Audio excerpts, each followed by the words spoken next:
Honorable Prime Minister Dr. Terrance M, members of the media, sign language interpreter Mrs. Lanicia Collins-Williams, listening and viewing audience, welcome to the Roundtable. I am Adelcia Conifer-Lance, Press Secretary to the Prime Minister of St. Kitts and Nevis. With the aim of maintaining transparency and accountability as part of the government's good governance agenda, the Roundtable is held on a regular basis to keep the public abreast of issues happening current within the nation.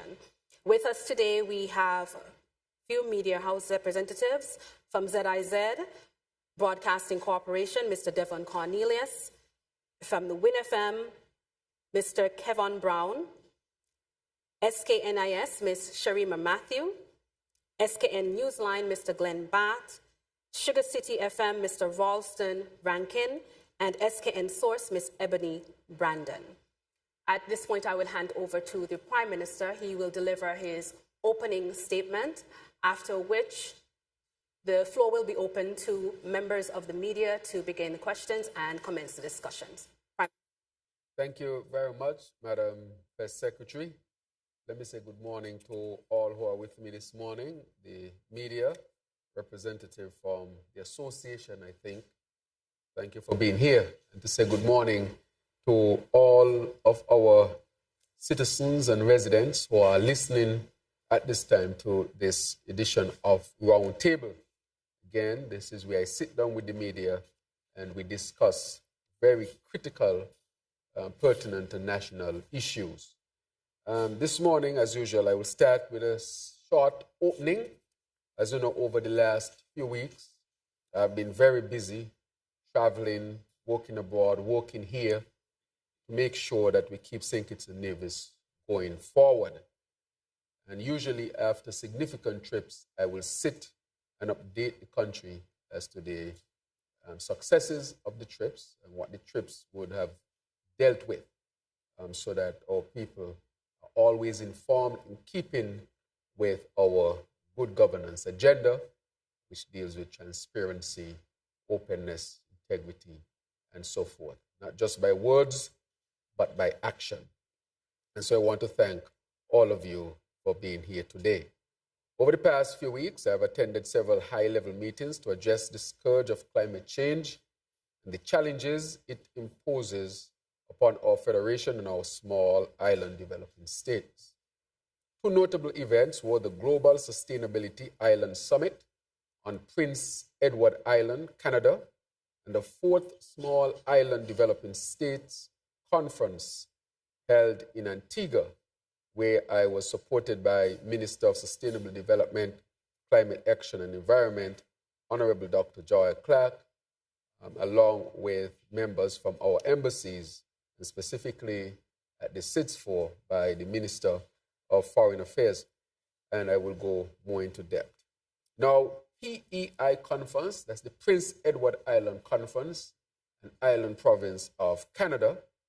The Global Sustainability Island Summit was a premier event dedicated to advancing sustainable development in islands worldwide.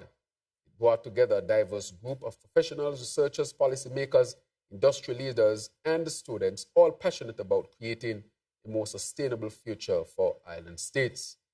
The summit focused on critical areas such as policy frameworks and financing for renewable energy and clean tech, sustainable transportation, and resilient infrastructure, energy efficiency and storage, climate change adaptation and resilience, community engagement towards a low-carbon future, and innovation and technology for sustainable development. I had the privilege of being one of the keynote speakers there and shared 4 key messages. 1, the importance of win-win geostrategic partnerships. 2, demanding climate finance that supports the most vulnerable. 3, bold action to disrupt consumption and industrial manufacturing norms. And 4, modeling island innovation, St. Kitts and Nevis as a sustainable island state. So it was a pleasure to share our federation's vision to transform into a sustainable island state by 2040. Our sustainable island state agenda aligns with the Sustainable Development Goals as our accelerator model. This transformation is premised on digital transformation and climate resilience to both self-sufficiency and survival of our people. And included in that, of course, wealth creation for our people, which is also a part of our sustainable island state agenda. In simple terms, how can we maintain our standard of life, our condition of life, and improve upon it? That is really what we are seeking for through our sustainable island state agenda, and that we do not deteriorate over the years, but continue to improve. Now, the CIS4 conference, which was recently held in Antigua and Barbuda, at this conference, I spoke at several high-level meetings, including the United Nations high-level meeting on resource and the realigning climate finance, accelerating equal access and inclusion event hosted by Caribbean Women in Leadership, CWIL. I want to thank the women of the Caribbean for inviting me. I was the only male on the panel, but I was welcomed. I was able to share with them how we can deal with the issue of gender inequality as it pertains to the whole issue of climate finance and developing resilience, adaptation, and sustainability. I shared our Federation's Sustainable Island State Agenda, underscored the ongoing challenges that small island developing states face due to climate change, emphasizing the robust mitigation strategies necessary to combat this existential threat. In addition, my colleagues and I held several bilateral engagements, further engaging on our Sustainable Island State Agenda and discussing investment opportunities. This too was critically important. I also want to update you a little bit more in depth with respect to this one very quickly to let you know. There were plenary sessions. I had the honor of delivering remarks in my capacity as head of government of St. Kitts and Nevis. It was an opportunity to highlight our nation's priorities and commitments on the global stage. 2, Caribbean-European Union Partnership event. I participated in discussions aimed at strengthening the partnership between the Caribbean and the European Union, focusing on sustainable development and mutual cooperation. 3, interactive dialogue with Ambassador Bosa, engaging in a meaningful dialogue where we explored avenues of enhancing diplomatic and economic ties. Also went to a leaders' breakfast on addressing the existential threats posed by sea level rise. During this breakfast meeting, organized by the President of the General Assembly of the United Nations, he's Trinidadian, I discussed the critical issue of sea level rise and its impact on our islands. One of the highlights that I brought, or examples that I brought, was Koi Hotel. I said to this meeting, the President of the United Nations Assembly, that Koi Hotel no longer has a beach because of the rise of sea level. So if we were to look out here, you'll realize one of the issues affecting Koi, it is because the sea has taken over its beach. I also speak at the UN high-level meeting on mobilization of resources for SIDS. I presented on the need for increased resource mobilization to support the sustainable development agenda for SIDS, sustainable small island developing states such as St. Kitts and Nevis, and most of us in the Caribbean. I also had interactive dialogue on revitalizing small island developing states' economies, CWIL event, as I said, bilateral meeting with the U.S. Secretary of the Interior, Deb Haaland, and Ambassador Roger Nias. She's actually what you would consider, she's part of Joe Biden's cabinet. We discussed areas of mutual interest and cooperation, particularly in environmental and development matters. We also had bilateral with Omar Shehadeh, meeting with the Special Envoy of the UAE, Minister of Foreign Affairs. We explored potential collaborations between our regions. We spoke about St. Kitts and Nevis having now under construction 2 desalination plants in our federation, one in St. Kitts, one in Nevis. The one in St. Kitts is at Canada Estate, Canada Beach area, which is due to complete in July, and commission in July of 2024. Again, helping our water situation. We spoke about how can UAE help us to expand their support for our desalination project so that we can provide more water for our people. One of the big highlights was the Memorandum of Understanding with UWI. I signed an MOU with the University of the West Indies to provide technical support and advice for the successful implementation of the Sustainable Island State Agenda in our federation. The region and the world has caught on to our sustainable island state agenda. It is a strategy that is clear, practical, and makes sense. And people want to be a part of it. I want to thank Vice Chancellor Hilary Beckles. He's the one who signed on behalf of UWI, and UWI is really going to help us to get towards our sustainable island state. This speaks of the really, I will say, of the practicality, but not only practicality, but the prestige of what we are putting forward, that people want to join us in making sure that we can get to that sustainable island state. Also was a panelist in Grenada on that was organized by the Grenadian government on low carbon industrial development. I participated as a panelist in discussions on achieving resilience through low carbon industrial development in Caribbean SIDS, and the Prime Minister of Grenada was also on that panel. Meeting with Vice President Kamala Harris's team, we had some discussion on a very important project here in St. Kitts and Nevis. Engagement with the Disability Association and Spectrum Center, we engaged for a short time. Discussions with Nationals Antigua and SKN side event on sustainable island states. So St. Kitts and Nevis had its own side event, and this is the event where we invited Sir Hilary Beckles, Vice Chancellor, and the Pro-Chancellor as well, who has Kittitian background, along with other persons on that panel from our region, including Foreign Minister and Youth. Brown was there as well, as we discussed critical matters to deal with the issue of St. Kitts and Nevis and sustainability and development. So I really wanted to go through that to show that when we travel to work hard. These things are critically important. Without these engagements, we really cannot get St. Kitts and Nevis moving forward. We cannot do it alone. We need collaboration and partnership regionally and internationally to deal with these critical matters. Just to update us, the hurricane season is about to start. I've put out a statement, and I want to refer our people to that statement. We're already making preparation for that. We're asking our people to be prepared as well.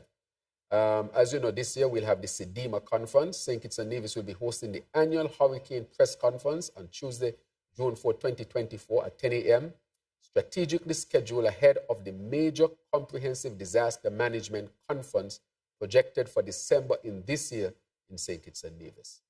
And this CDM conference will bring over 400 disaster management practitioners and stakeholders from around the world. St. Kitts and Nevis, we are saying to the world that we are serious when it comes to the scourge of climate change, and we will put ourselves forward with respect to that. Of course, there's a matter with respect to litigation, as some people might put it, with respect to the MSR matter. And as you know, I expect the press to ask plenty questions about that. But I want to really put forward something before I get into that matter. Because I've met with you multiple times in this forum and other fora, of course, press conferences and interviews and so forth. And I think that we have been totally accessible. We have been very accessible when it comes to sharing information with the public through the different media that we use to get the message across. I've been on Win FM, I've been on SK Newsline, I've been on ZIZ, SK Source has been there. All of you would have had information, pertinent information, and access to this government with respect to that. But I've always said that the CBI, if you remember clearly, is the most challenging aspect of governance that I found. I think at the beginning, people did not fully comprehend, and not because of anything else. It is because it was not so clear and apparent at that particular time. But in the course of time, I think people have come to understand why I said it was challenging, why I was so aggressive in looking at the CBI, in making the changes that were necessary. Because I think people understand, or people understand clearer now. And even you who are around the table, I think it's becoming clearer to you as to why I was so aggressive and made these changes. Of course, I would always say that anything that we do in St. Kitts and Nevis had to be premised on the principles of good governance, because we had given teeth to the legislation and introduce for the first time the good governance laws and asking people to comply with them. As you know, we have some of the toughest laws in the region. Not only that, but secondly, we have one of the highest rate of compliance as well. And so good governance, I think people are understanding it, even the importance of it, why it is so important to have a government premise on good governance. If you don't, corruption and other things will eat your country from its inside. Corruption destroys, good governance builds. It is not just to make the statement, because in the last 7 years, in the 7 years during unity and coming up to it, they spoke about good governance. And for 7 years that Timothy Harris was the Prime Minister, not once did they say, we are going to enact these laws so that people can comply. We have to get, this is a fact. He led a corrupt administration. And I'm not saying that because of politics. These are facts. I've gone through multiple ministries, sectors, institutions to highlight the corruption that was met. Almost everything was premised on corruption. Deeply corrupted. Still bothers me. How is it an administration, a political entity that premised itself on good governance end up having one of the most corrupt administration that we have seen? How did that happen? Is it corruption why that entity fell? At the heart of it, it was corruption, misinformation, dishonesty, distrust that caused it to fracture when it fractured. And the people of St. Kitts and Nevis, in their wisdom, recognize that this does not represent what we wanted. The CBI, just like anything else, is no different. And so we wanted to make sure that the CBI would be premised on good governance principles. So I'll go through a chronology of all the things that this administration would have done under my leadership. August 2022, Prime Minister ordered an internal review of the CBI program. I was sworn in on August 6, 2022. One of the first things that I did was to order an internal audit of the CBI program. Of course, this program had been running since the 1980s, 1984. To get a full audit will take some time. But I wanted a quick view as to what was taking place so that we can start making the changes. Since taking office, that was one of the first things I did with respect, and that was August 2022. December 1st, 2022, I, as the Prime Minister, of course, the cabinet, made a visit to Dubai to meet with agents and CBI stakeholders. I went to discuss with them about the evolved CBI program that we are introducing based on sustainability and good governance. In December 2023, we brought new CBI regulations. They were published.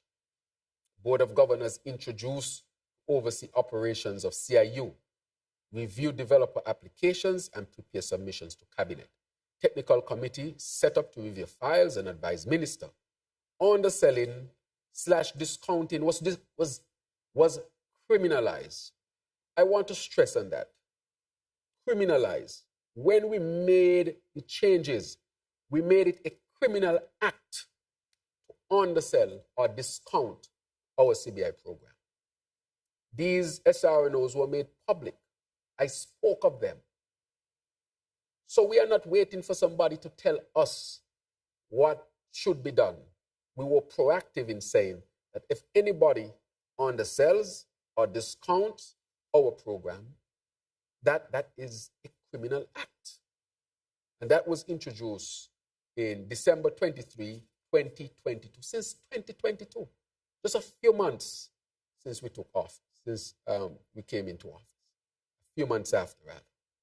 February 9, 2023, second new CBI regulations published to tighten up procedural applications requirements, advertisement regulations.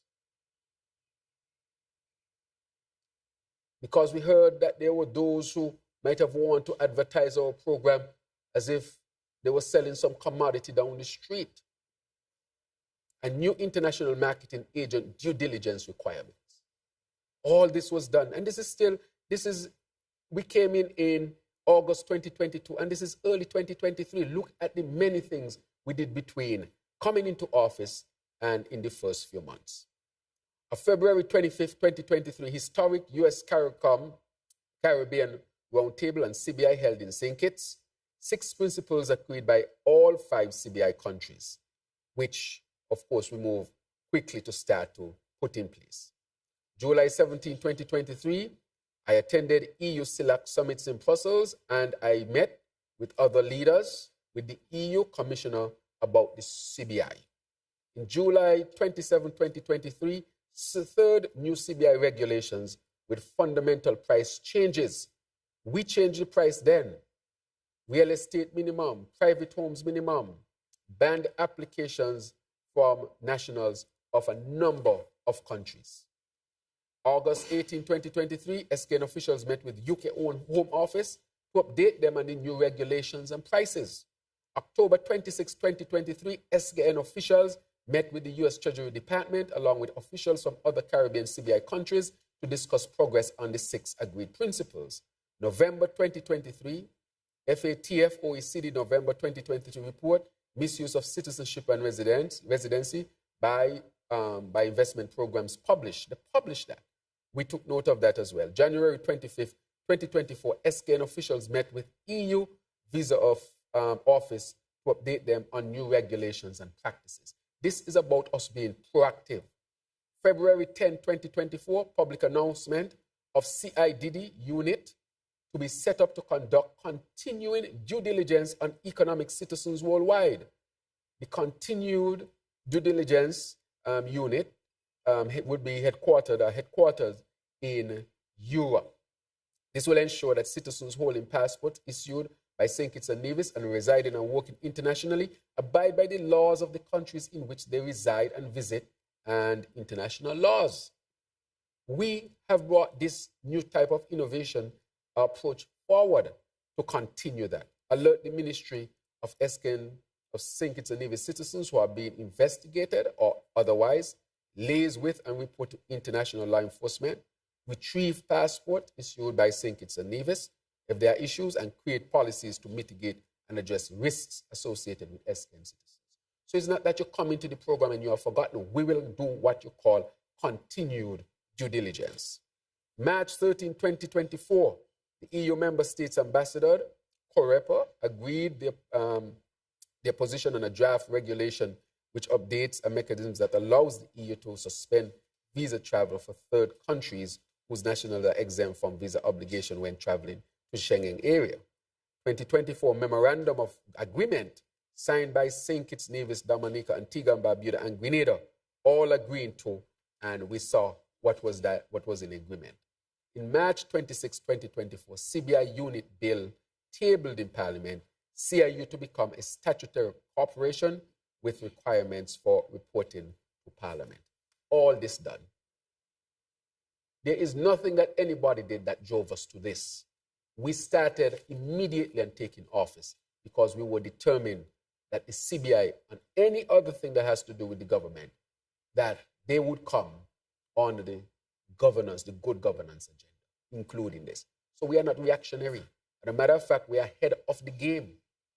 And therefore, that is why I would like to say, that is why nobody can implicate me in anything.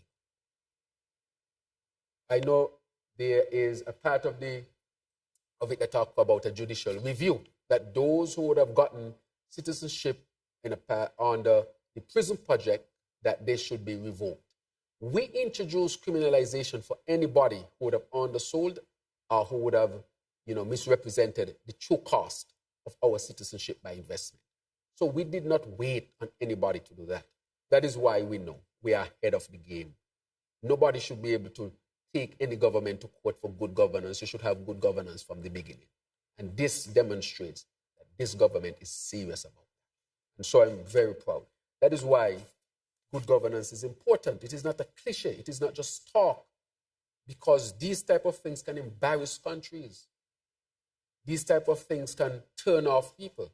And that is why I'm being so strong, because I want to protect the integrity of this country and the good name of this country that we have been working so hard to build back after we would have taken office in August. Remember before, we had a Prime Minister who was caught in a watch and shoes debacle with Verdi. Verdi today is sued. That is going to come up again. These things we have to take very seriously, because when we allow politicians to get away with these things can spiral out of control and in the end take down the good name of the country, which would affect all of us. All of us. This is a very, very serious matter. And I took it seriously along with the administration from day one. And so I would like to say that as far as I'm concerned, I think it's leave this government under this administration. I've led thus far. We continue to lead with integrity and on the principles of good governance to protect it. However, I must admit that this is a challenging one, but I know that the government will present its case, and this, what I just demonstrated here, will demonstrate to anybody who looks at it that this government is serious when it comes to the issues of good governance and making sure that our CBI program also comply with the issues, with the principles of good governance. And so we'll continue to work towards a government that will be more and more principled. And we hope that as we put these laws in place, that in the future, that people don't come and try to tear down these laws. I will say before I open up the floor that one of the reasons why they never introduced or they never enacted or give teeth to the legislation for good governance is because people wanted to run a corrupt government. I say that with no water in my mouth. Look at Development Bank, corrupt to the core, $333 million in debt, owes Social Security $133 million, refused to pay back Social Security in 2021. That is about 8 to 10% of Social Security reserve. Social Security right now is calculated to be solvent up to 2040 if nothing is done. Of course, we have already had a session since I became Prime Minister, at Marriott, where we brought in all the stakeholders, including the actuarian, to tell us the state of Social Security, and we are putting that agenda together. But those who want to speak of Social Security, they put Social Security in serious trouble. 10% of Social Security reserve is caught up in the debt of Development Bank. So it means if Development Bank can't pay back that, 10% of Social Security's reserve is gone, which means the solvency will come down significantly. That is why I keep saying Development Bank, the corruption there has not only affected Development Bank, but it has also affected Social Security, and affecting Social Security, it has affected all of us. And that is why I have taken, this morning I met with the FS, I met with the chair of Development Bank to put $10 million into Development Bank. I've already put in about 10 million previously, plus more. So at least 20-something million we have put into the Development Bank to save it.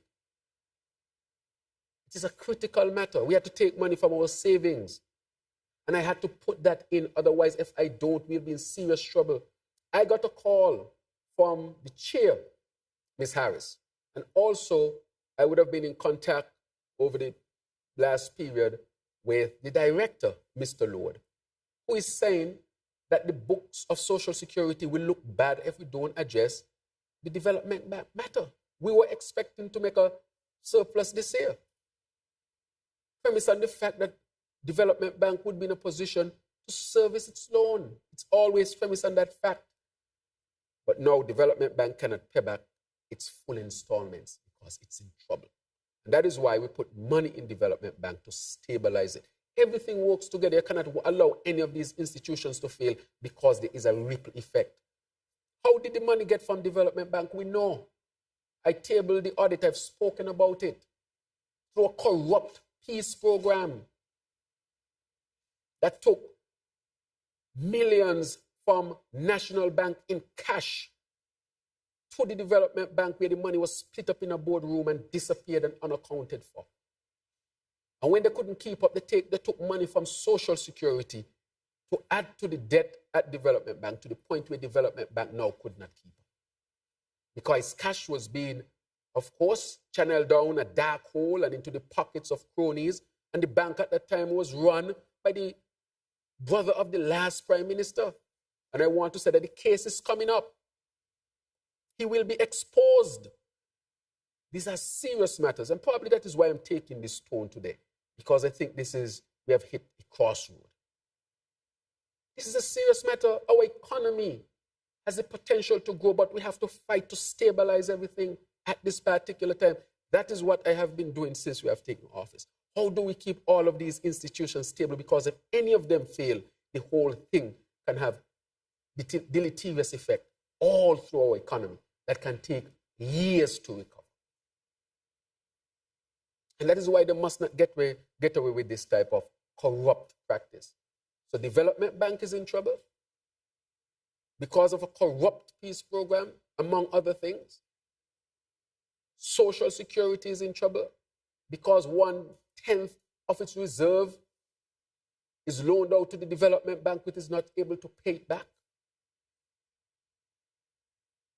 National Bank, as you learn, had to better its standards and continue to recover. But the bank is stable.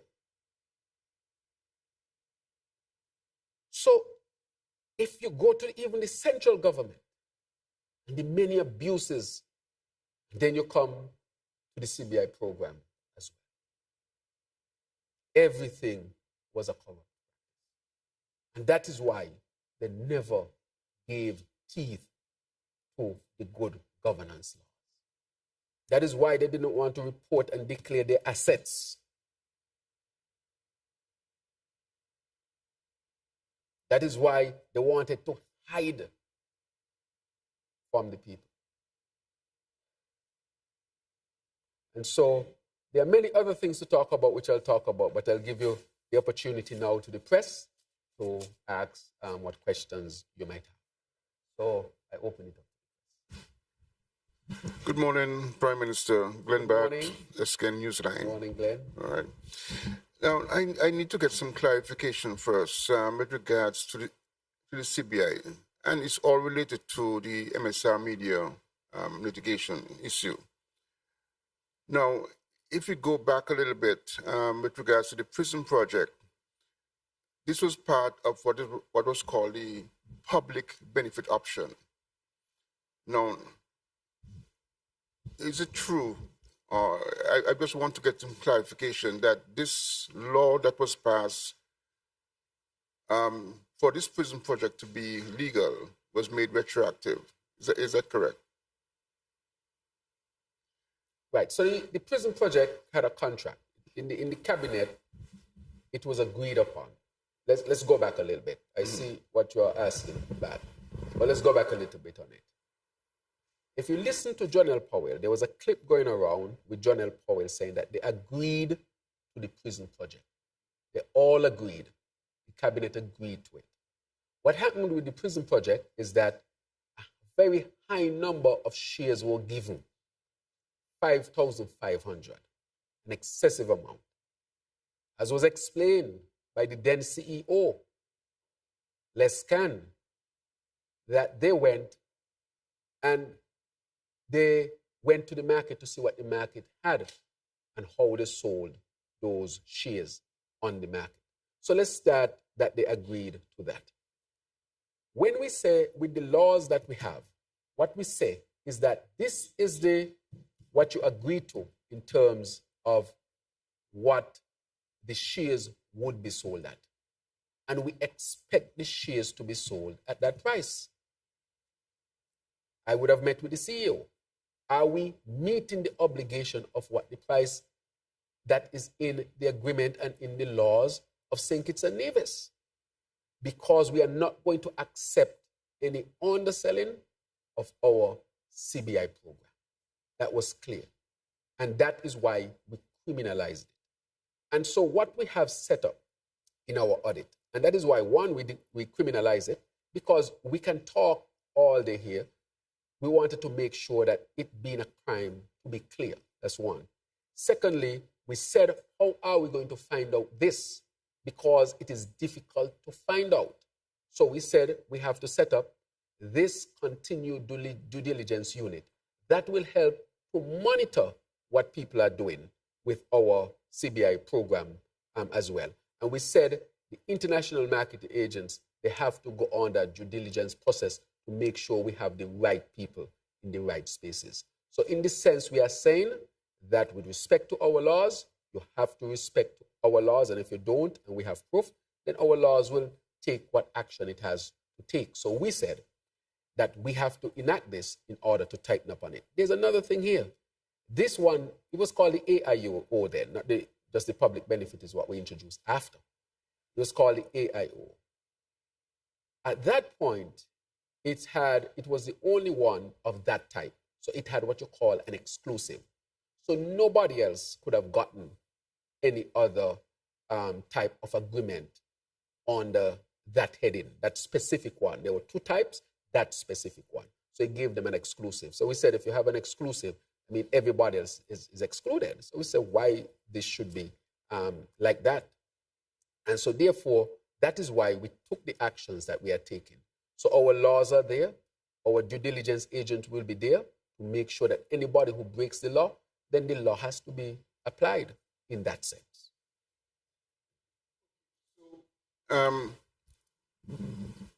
Individuals who made application for citizenship in the prison project who was sold below the agreed minimum legal price,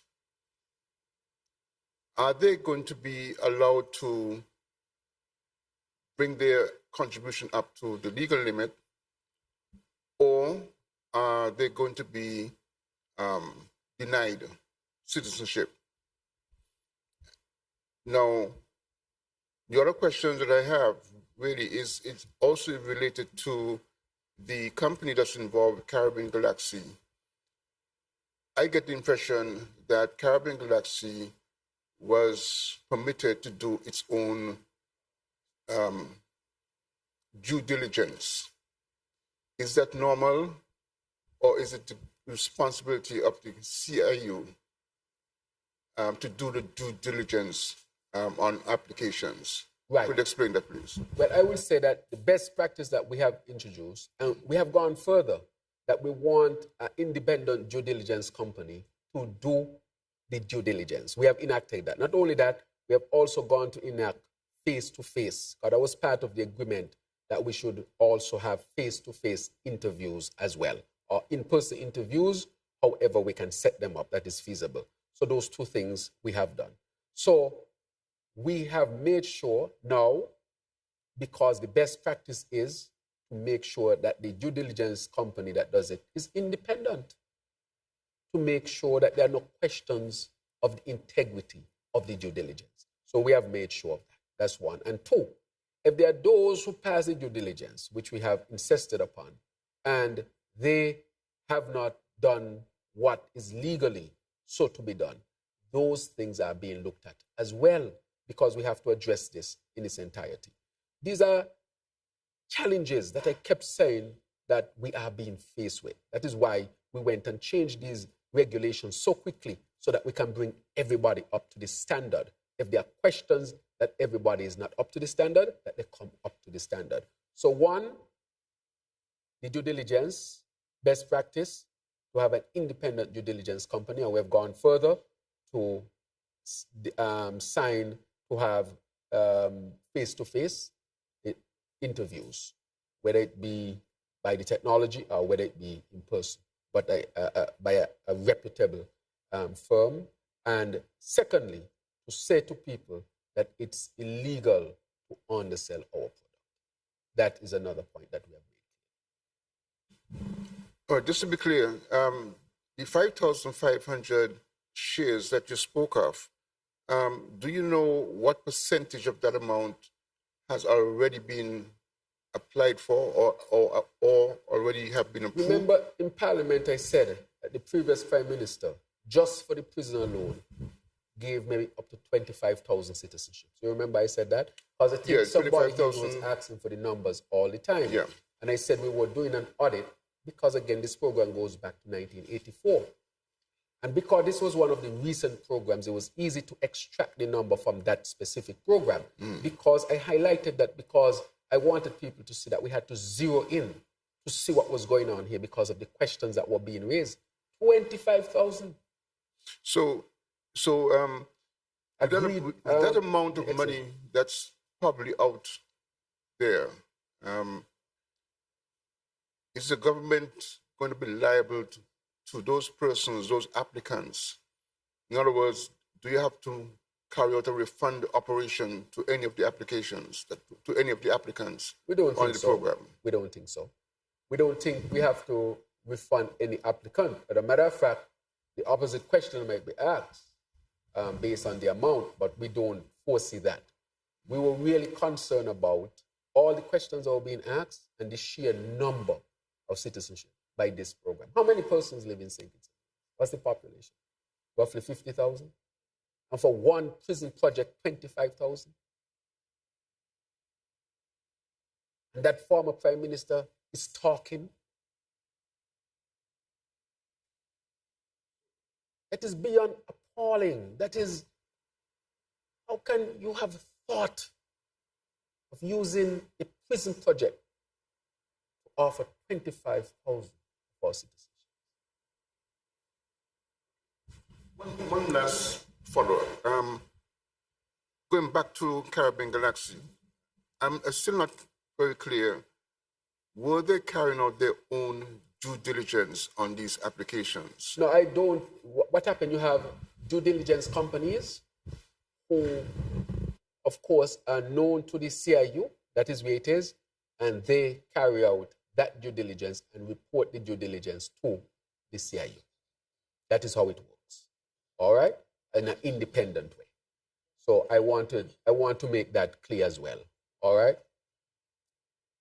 Excuse me for a moment. Media houses, please let us kind of portion our questions to 2 questions per media house, and then we can rotate because we want to ensure that each person has adequate time to ask their questions. Okay, I see Mr. Cornelius, you have a question? Yes. Good morning, Mr. Prime Minister. I want to continue with the MSR media lawsuit. So we know that your administration has taken action with regards to strengthening the CBI program in terms of transparency, accountability. However, has the CBI Board of Governors, your administration, or the Attorney General taken any action or officially responded to the lawsuits that have been filed? And the second question is, the former Prime Minister, Dr. Harris, says that he's unaware of any underselling of passports as alleged in the lawsuit. What is your response to that as the minister over the CBI? I would say, just put frankly, Dr. Harris is untrustworthy. When the question, I'll answer your question, but I want to set the premise. When the question was asked about the number of citizenships in the last administration, talks of this is an industry secret was given as answers to the people of St. Kitts and Nevis. He himself said the money, we are not using the resources of St. Kitts and Nevis to build the prison. The citizenship of St. Kitts and Nevis is a patrimony of St. Kitts and Nevis. Irresponsible, out of order, cannot be trusted. I will tell you further that his family members had a company well embedded in the CBI program, making millions.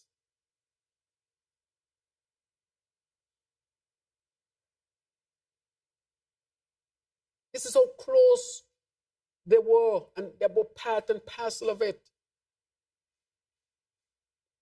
And so he cannot be trusted on this matter.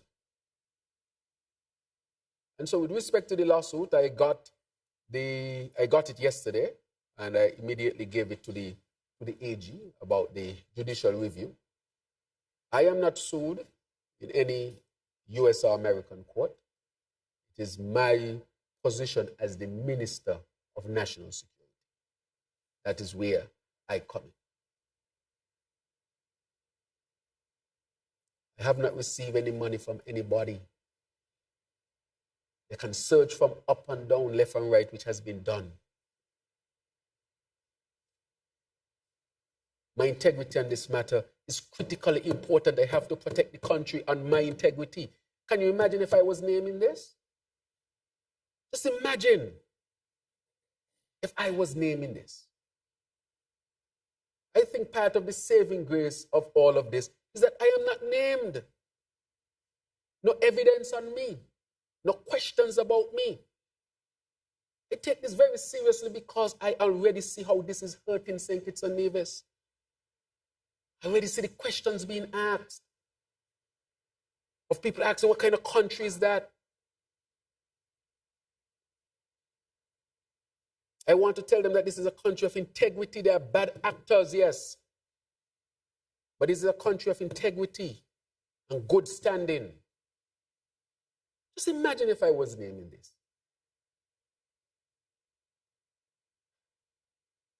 In a US court. Okay? And therefore, I want to say clearly that this is a matter that is a very, very serious matter. But where I come in is because I am the Minister of National Security. And I was served. And so the AG now is making sure that all of the lawyers who we are to have are there. But again, it is a judicial review to say those who were granted the citizenship. But we are not just looking at any galaxy matter. If you look at what we did with our regulation, is to make sure that what we have done is to strengthen the program outside of any one agreement or project, is to strengthen the program. And that is why you see I was pushing so hard to get the MOA signed by the countries of the region. And I think it's only St. Lucia who is outstanding, and St. Lucia is showing favorability to come on as part of it. And so I would say that that is where we are presently with respect to Tweet Cornelius in terms of the lawsuit, and that, of course, I would make sure that always the integrity of this country is defended. Always. The integrity is defended. And so we will defend the integrity of this country. Good morning, Prime Minister. Kevin Brown, WNFM. Yes. Sticking on the CBI MSR situation, is there any concern that because of this whole RICO case, the CBI is going to be under the magnifying glass of the international community again? And is there any real threat to our passport as it relates to our status to visa-free waivers and visa-free access? Is there any real threat, or is there any consideration of a real threat concerning this RICO case and how big it can get? Right. So let me say from the beginning, we have been in touch with our international partners. Based on the chronology of things that I gave you, it's quickly recognized that we had started this since August. And part of it is that we met with our international partners, be it the Americans, the Europeans, and so forth. As you know, we had even gotten partial visa-free access to Canada again, partly with my discussion with Prime Minister Trudeau and looking at our risk profile and recognize that we were at a point where we can have that type of access to Canada once again. So what I want to say is that this happening is not going to cause us to react. What we have shown our international partners is that this administration had been or has been proactive since the beginning of its life, from August.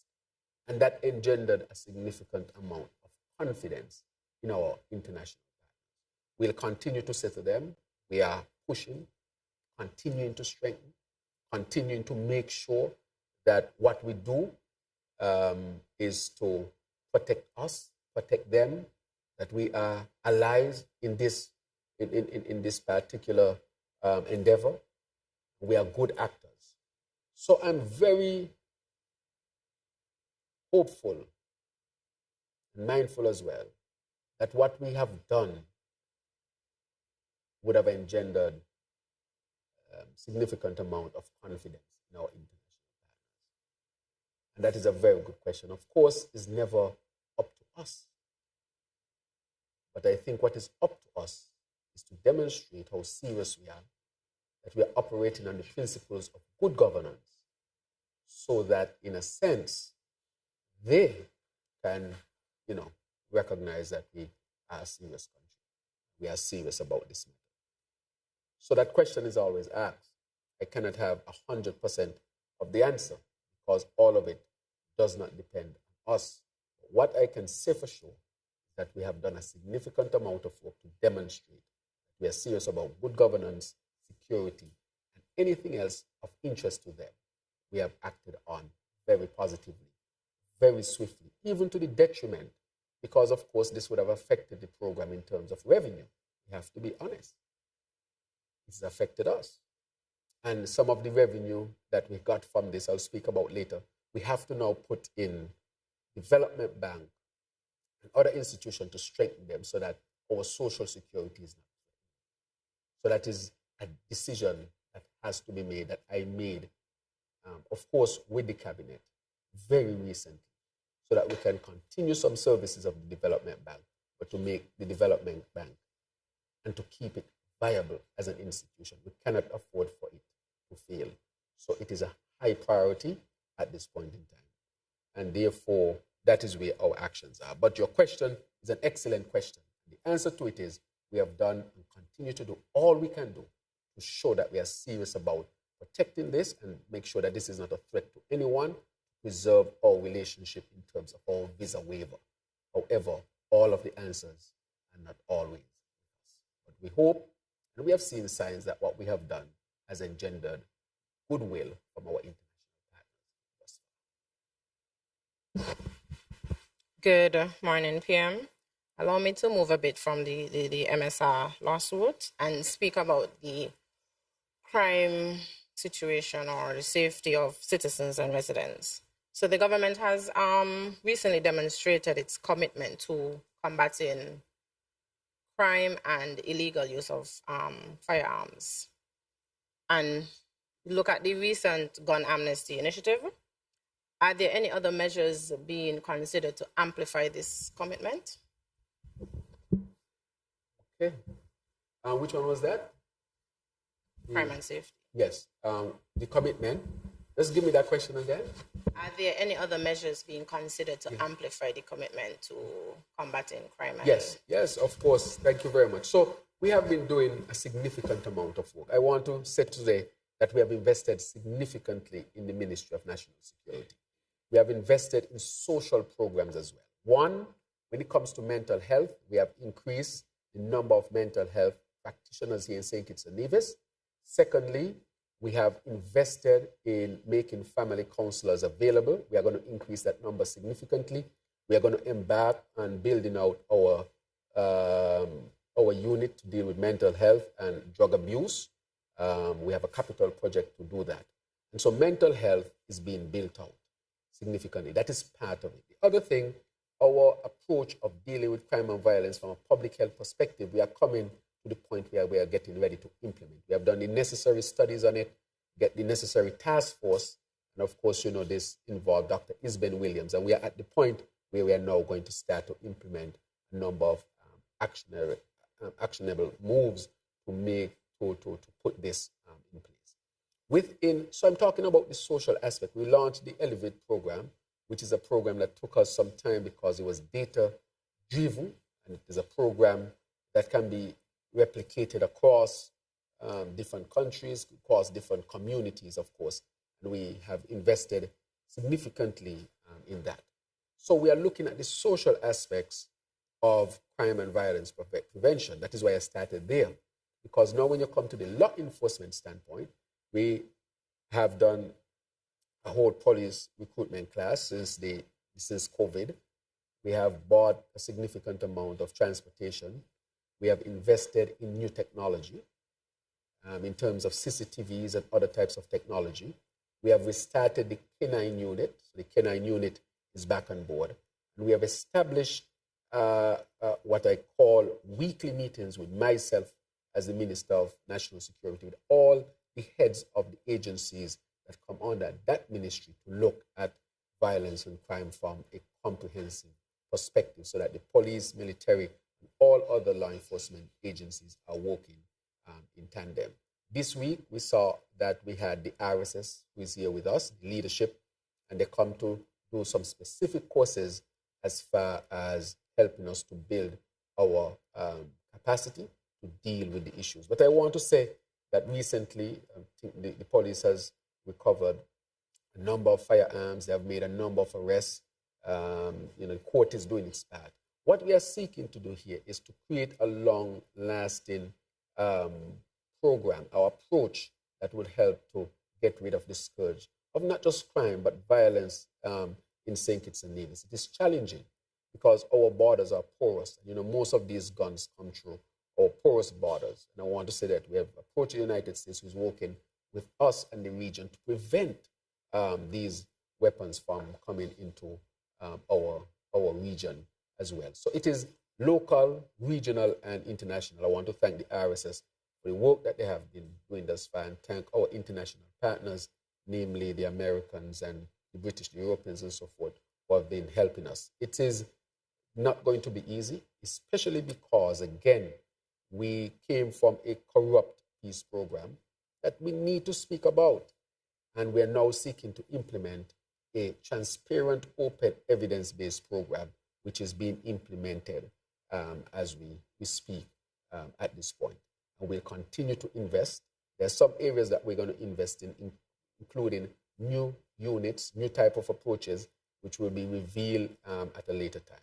But I'll wrap up by saying I want to thank the RSS for coming in this week and helping us significantly with our investigative and approaches and so forth in dealing with this scourge, and have helped tremendously in terms of what we have achieved. So we'll continue to work with it. Thanks. Yes. So the hurricane season officially begins tomorrow. But we've already begun to see the effects of the upcoming hurricane season in May, and it is predicted to be one of the most, if not the most active to date. How prepared are we as a federation? And should this be seen as another wake-up call for persons who are still on the fence about the existential threat of climate change? Right. So let me say with respect to that, this year is going to be as active as it is going to be because of climate change. We will see this year an increased number of storms, the severity of the storms. We know that the name season started June 1st, but we know that we started to see the conditions for adverse weather effects even in May as a result of two things, climate change and El Nino. El Nino is still around. So El Nino plus climate change is like adding fuel to the fire. And so this year, we can expect between 4 to 7, I think, category 5 storm, or 3 to 11, I think, category 3 to 5 storms. These are dangerous storms. And so I want to ask our people to prepare. NEMA has started its work. The board, we implemented for the first time a board from NEMA, which has started its work. The consultation, collaboration with the communities that have started. And I've asked NEMA to do a drill before we get to the peak of the hurricane season. Why is it important? These drills are critically important for us to do so that in the event, we would have already have some level of practice and institutional memory in how to deal with these storms. So yes, we are already dealing with them. As you can see, CDEMA, the hurricane press conference, I think is on June 4th here.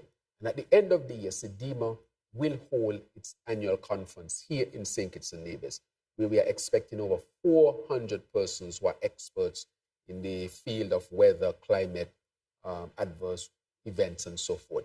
So St. Kitts and Nevis is stepping up to the fore, not just with respect to what we do locally, but to lend our regional leadership and collaboration on this matter.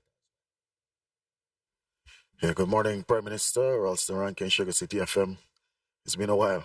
I've been so busy, but good to be here again.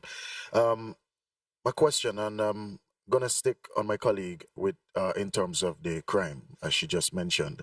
One particularly, the gun amnesty that was recently given for persons with illegal firearm. What is the result of that same gun amnesty that was given to persons with illegal firearm to turn in the weapons without being arrested or prosecuted? Did persons actually turned in their illegal firearms? And if so, why hasn't the public been informed of that? And since holding office, still on the same illegal firearms and firearms. Since holding office, have there been any seizure of illegal firearms and ammunition through our ports, mainly through Customs and Coast Guard? Because I know there used to be reports, and if that is the case, there haven't been any reports of such. So could you elaborate on that a little bit? All right, good. Thank you very much for that. I think, well, I know there will be an update as to the results from the amnesty. So I don't have all of the figures at this point in time, so I would leave that and refer to the police at this particular time. And if not, I can ask them to contact you. Because it's such a specific thing, I would not want to comment. But we did have the amnesty period, people were informed and so forth. So yes, the other thing with the illegal firearms that was being discussed, Customs can give you those numbers. But what we have done there, we have brought back the canine unit, for one. And I think that the canine, well, the dogs should be up to par now. We brought it back since we got there. And we have also joined to get new type of scanners. What we are recognizing is that there are ghost guns, and there are people manufacturing guns in their homes, even if not in this jurisdiction, and try to get them through illegal means and not necessarily through the port. So we know that there are multiple ways that they're now seeking to avoid that particular way and using other means of getting them in. Let me tell you what we're going to do. Well, I don't know if I should talk about these things. I'll have to ask the law enforcement experts if I should reveal these things. But I can tell you very advanced technology will be used in terms of helping us to detect these new ways in which the smuggling is taking place. And the fact that guns are being manufactured in houses outside of St. Kitts and shipped into St. Kitts as suspect. I can tell you they have picked up, you'll be surprised the technology that is being employed at this particular time. So those I would tell you because there are specific questions. I'll refer you to the police, but I think the police is putting its report to put before the people. So I will not speak prematurely on it. Quick follow-up on that. Given the fact that we're surrounded by pretty much water and many open beaches, the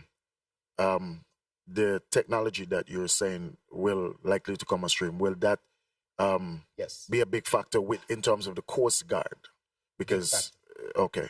I can say the first time we're going to introduce two types of technologies to deal with our open borders that will be enacted by the end of July. One before the end of July and the other one by the end of July.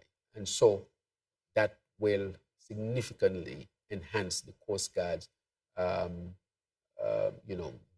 of our shores and our coastline, so to speak. Prime Minister, colleagues.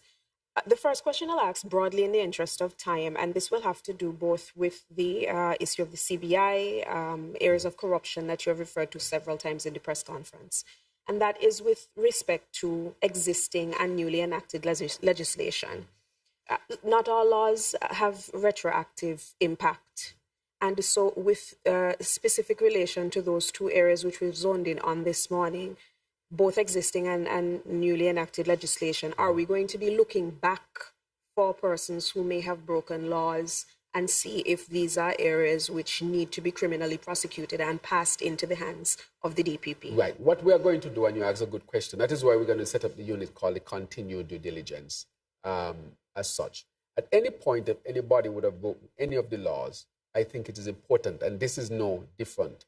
If you have broken the law, when what you did was done, then action has to be taken.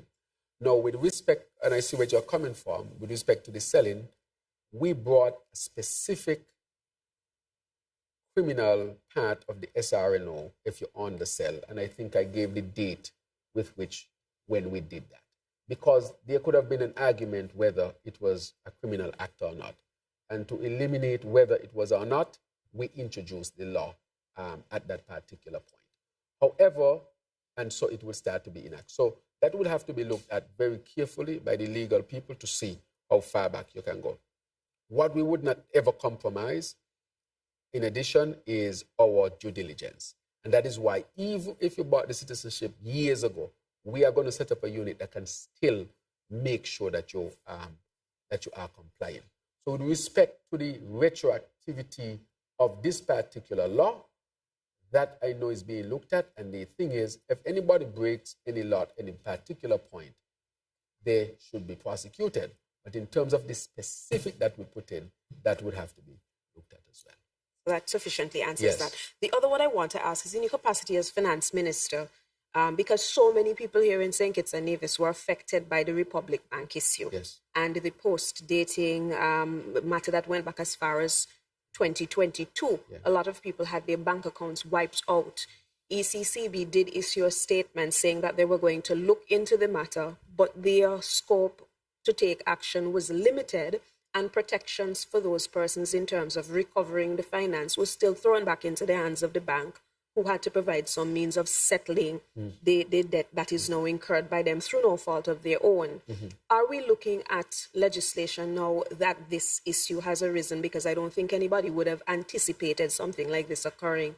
What are you doing to look at it? Because this was one of the areas ECCB said their hands were tied with in taking action. Right. So this is a matter that's affecting people across the region. And I had an opportunity to meet with one of the high-ranking officials in the bank and was told that the bank is looking at this to resolve this matter. I can say that. So I had that opportunity to have a discussion with respect to this matter when one of the regional managers came into St. Kitts and Nevis. So it is an ongoing discussion. And yes, we are going to do what we have to always protect our people. So I'm hoping that the bank, which has said it will resolve the matter, would really resolve the matter to the benefit of its customers, which include our people. And secondly, we have to make sure that we tighten up where we have to tighten up to continue to protect our people. So we look to see what will be done for our people and make sure that when it comes to the banking sector where we have to tighten up, we will tighten up. So that discussion was had, and I'm looking to see the result of that. Prime Minister, two questions. One relates to the IMF, but I also have one last question with regards to the CBI as it relates to the MSR situation. So let me answer the one on IMF. Just to add some variety to the questions here today. Okay. Yes. All right. Now, the last IMF report, the executive board concluded that the St. Kitts and Nevis economy was basically performing well as a result of the rebound in tourism.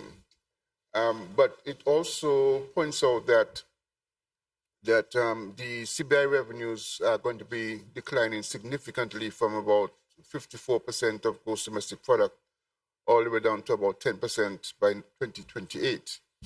Now, with the whole thrust towards getting St. Kitts and Nevis into a sustainable state with regards to energy, geothermal and the solar energy, etc., those are a little bit more down the line.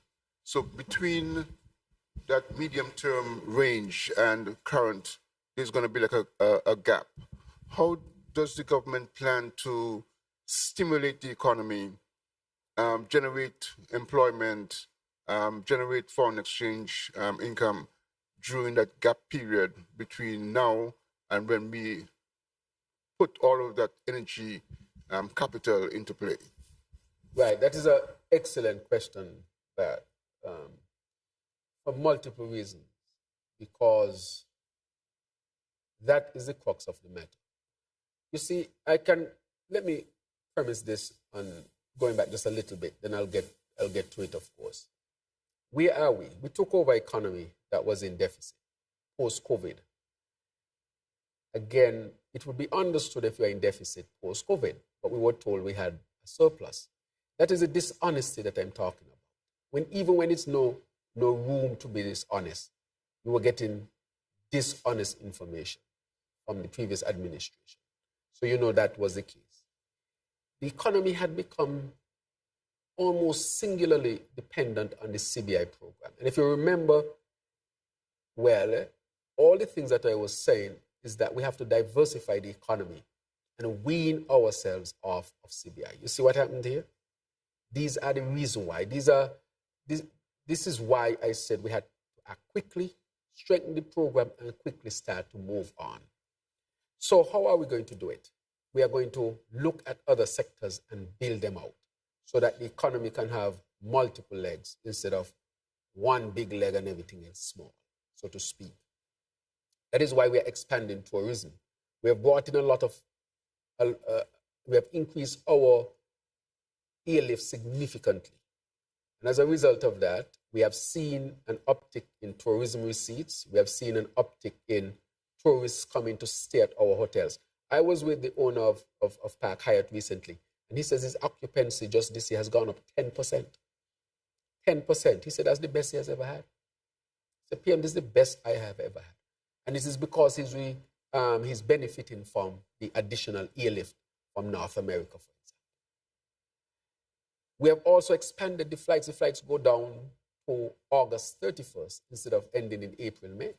And then they're going to resume just a few weeks later, maybe 7-8 weeks later, back in November to catch the season. So we have expanded the tourism season. I say all of that because the tourism is not only bouncing back, but is a sector that can actually be expanded. And so we are looking at getting new hotels here and so forth and expanding our tourism product through different means, right? So that's one. And I have some news that I will give subsequently coming up, some good news in terms of that development. So that's one. The second one we are looking at is agriculture. We are moving along steadily with agriculture. We have a drought program in place that is going well.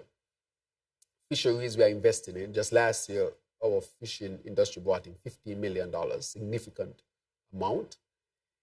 With respect to agriculture, the crop side, apart from the drought plan that we have put in place, we're also bringing in and establishing banana and planting as a major industry once again. So we have ordered 400,000 plants, 200,000 banana, 200,000 planting, and we are going to plant the whole of St. Kitts and Nevis so that we can cut down on the food bill and create almost a new staple to deal with the cost of imported food and unhealthy food as well, to deal with this scourge. So the other thing that we are doing with the agriculture, we are going to build out our cannabis aspect industry, which we think will be revenue generating. And secondly, we are in discussion with a major food producer for us to become suppliers to them. So we're going to start the first demonstration farm within the next few weeks. That I will announce. But the company has already made its commitment, and now we have our people here who is now speaking with them, setting up the mechanism to implement this. So agriculture is going to be expanded even more. As you know, we're building a hatchery to produce eggs along with the Taiwanese. That is, we want to supply all the eggs that we need. So we are going directly to cut our imports. We are now in the stages of developing with Southern University, Beaufort, as a center of excellence for animal husbandry and so forth, and meat production and so forth. So we are going after chicken, eggs, animal production, fishing, which we have significantly improved and will continue to go after it. And we are significantly going to introduce new crops in terms of, well, on a large scale, banana planting and coconut as well, which we are going to bring in 30,000 slips of coconut trees. So we are going to expand agriculture. We're going to expand tourism. CBI will also be a part of the economy, so we're not going to end the CBI at all. We're just saying that we need to expand the others. The other one we're looking at is the orange economy, which we are going to invest in, and small business and small and enterprises. We have the small business unit, and in short order, we are going to have a significant small business plan. When I say in short order, in about 4 weeks, that the National Bank will be launching so that small businesses can get a significant injection, but also to allow entrepreneurs to get an opportunity to start new businesses as well. So we are looking at it from all of these perspectives. And then the energy part, what we are seeking to do is to start the renewable energy. For example, we are looking at the solar farm one way or the other. And that is going to cut electricity costs significantly within the medium term. We don't have to wait for the long term, while the other long-term measures would take place. The question becomes, would you have some challenges during that time? So that is how we're going to deal with the short term. The investments in construction, a new hospital that is already signed off on. That hospital is going to start this year, and is a $60 million investment. Significant. We're going to start roads, our housing program. We talk about the solar farm. We talk about the new hotels and so forth. So the construction sector is going to be beefed up over the next 6 to 8 months as well. So these multiple sectors that I'm looking at, we are going to expand them so that St. Kitts and Nevis does not have to depend on any one sector anymore. So that is how we want to deal with it within the short term. So I'm talking within the next 6 months that you will see these things. We already have the banana slips. They're here in St. Kitts and Nevis. We saw that. We already complete the hospital. We are going to complete the solar farm very soon. You know, the roads cabinet has agreed. You know, we saw the hospital the hotel broke ground sometime. So these things are in the short term, and the housing, of course, which is also part of it, which we are finalizing as well. So we have a number of significant capital projects coming on board. What has happened, Matt, and that is why I said we had to act very quickly in terms of the CBI and getting the economy in different areas going, is because this has left a tremendous challenge. It's a serious challenge, a tremendous challenge. Because if you bring the economy to depend on one thing, and then you have development bank in trouble, social security that can result in trouble as a result of development bank. You had to stabilize national bank, the central government, and your main earner, the CBI, is coming under more scrutiny. All of that, which we have inherited. We have inherited all of that. And so we are seeking to really find solutions to all of this. And with all of this, I think it still is seen as having an opportunity to go beyond this at this particular time. So we'll continue to work in the short term, the medium term, and the long term. But once we get to the long term, of course, all the numbers show that St. Kitts and Nevis can really develop a sustainable island state. And so we have started. That is why we signed the MOU with the University of the West Indies. The University of the West Indies, Sir Hilary Beckles, Vice Chancellor, who signed the MOU with me. They have taken this on as a UE heavily involved to help us to achieve it. Because this model really is a model that can be set up and be an example to others around. But it can also really help us to create a sustainable island state. So that is what we are seeking to do, but it is challenging.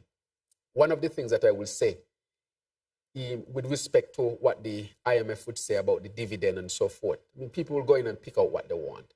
What we have to do, we have to stabilize, and that is where we are investing the money this time around. We're going to invest it to stabilize development bank.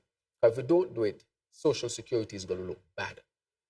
And if Social Security looks bad, it gives of course, the overall bad impression as to what we are dealing with.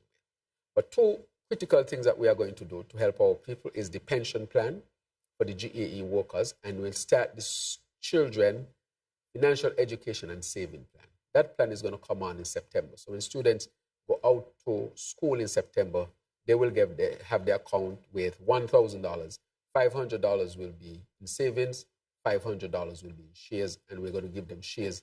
So we want our children to go up financially educated and also to have financial resources. So irrespective of which family they come from, that they can escape the grips of poverty. This is innovative. We have seen programs being done, but we have brought it to the national level, that we will share a part of that wealth with the children so that they can build more wealth. Wealth building is critical. Otherwise, if you don't do it, you're going to end up with these vicious cycles of poverty. If you have a lady who is, because most of our homes are single parent, she is not rich, has 2, 3 children, life is challenging. She can't save for them. She's probably not in a position to educate them on financial issues. I think the state needs to step in and help that mother to break any cycles of, low financial standing for the children. And that is where we are coming. With the JAA workers, a lot of them have retired. Their standard of living drops significantly when they retire because their income probably is 3/5 of what they used to get when they were working, and they already used to work for not that much. So a lot of them would enter into the old, I wouldn't say old, into the later years with significant financial strains and putting that strain on the family. So they're gone from being a plus to becoming a strain on the family. So by giving them their pension, it would help a significant part of the population to be more economically stable. And that would help families and communities and the country as a whole. Let me point out again that the last administration took away 2/3 of the gratuity for these GAE workers and refused to give them a pension. There's no explanation for that. But we think that giving our people, these are the ways in which you really help people. It cannot be just passive handout. A good pension is better than a passive handout. You are guaranteed a good pension of what you work for. Helping children to become educated and build finances from their time in school up to when they become adults is the way you help people to break poverty. You can break poverty through education, innovation, entrepreneurship, and giving people the necessary education and resources to get a start in life. So every child in St. Kitts will get a start in life. And that is what we want to do in order to break poverty here in St. Kitts and Nevis. That is, if we are serious about a serious approach of how it can be done, and not, just by these passive ways of passing some money, but not educating the people and giving them real opportunities to become wealth builders.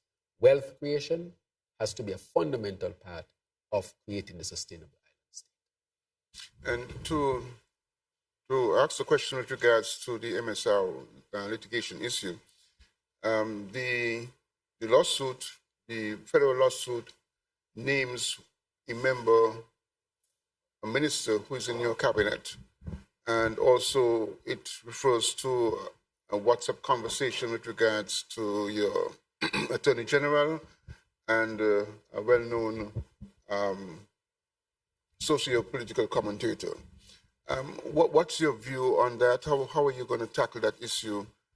Some persons are saying that your minister should resign and that kind of thing. Right. Let me say, with respect to what people are saying, this is how I would say we approach it. We are on the premise of good governance. I have brought up the topic with the minister, and that would then go on to have further discussions on the matter. I think in all fairness, the minister should have his opportunity to say, what has happened there. And I think this just recently happened. I'm just back from Antigua, and we had an initial brief conversation, and that will take in-depth conversation going forward. So these talks about this and that, I see that coming from fake pages and fake mentioning and so forth. But I would say the spirit in which it would be done would be that spirit. Prime Minister, just a follow-up with what Mr. Bat just said with the lawsuit from MSR. Seeing that MSR is being run by Mr. Martinez, right, and seeing that Mr. Martinez is a sole public benefactor of the program, is your administration looking to revoke, that from Mr. Martinez? And just a quick thing on St. Peter's, because I know that's, where you're from. Some persons are of the belief that the road project is moving a bit slow. What's your take on that? Right. Remember, the road project is on time. We have a consultant engineer who is moving it forward. Look at what we're doing with the road project. This is not just throwing down asphalt. If you go there, you'll see that we are covering up all the drains. People have fell over those drains, accidents, and so forth. People didn't expect that we'll do those type of things. This is a comprehensive plan because St. Peter's is the largest area out of Bastille. And this is no rush job. This has to be comprehensive to transform that road network so that St. Peter's can continue to grow, as I call it, the great state of St. Peter's. Where you see we're going to put the roundabout, I know people did not even recognize that we'll do that. We have developed the plan. The plan is going through some of the, as we come down in stages. So the plan is moving along. You can see we are opening up new roads in St. Peter's. This will be a project that will put St. Peter's in an excellent standing. And we are really doing significant work on this road, not just to throw down some concrete. We are introducing roundabouts, coverage of drainage system, new road networks to open up St. Peter's, because St. Peter's can grow twice its size over the next decade, which will be about 10,000 people. You have to have multiple proper road networks in order to make sure that the community can handle, the road network can handle the number of persons expected to live there. So it is not going slow, but if people were to take a look at it, it is not just throwing down asphalt. It is creating a whole infrastructure that can support not just for present, but for future as well. Yes, right. And then that one, as I say, any investor who comes to St. Kitts and invest, they are to be guaranteed that whatever is done will be done on the basis of due process and on the principle of good governance. And Mr. Martinez, just like anyone else, is also afforded that. This is a country that welcomes investors, and investors must always know that we are a country that is governed by the rule of law, and they would have their fair opportunity under the law to advance whatever they want to advance, and they will be treated fairly as well. So he too will have that. So I can't speak specifically to any matter with respect to that. All I can say specifically is that whatever the situation is, any investor will have the opportunity under our good governance laws to be treated fairly. Prime Minister, in respect of the Sustainable Island State, the agenda wanted to zone in on tourism because that remains our mainstay, although we're looking at diversifying the economy. You mentioned the increased flights and so on that we're looking at to help bolster that particular sector. But what I'm wondering is what we're doing with our ports of entry so that we upgrade and modernize them in order to be able to handle this capacity and to make it travel friendly in a sustainable way. Right, thank you very much. That's an excellent question. We have before us presently, and I can say SCASPA has before it a serious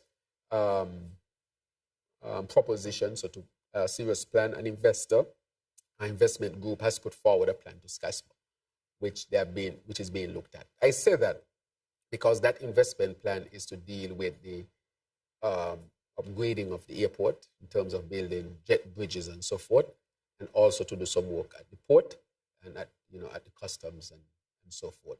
So that is critically important. So yes, we are looking at that seriously, and that is being evaluated, and a decision will be made very, very soon as far as that is concerned.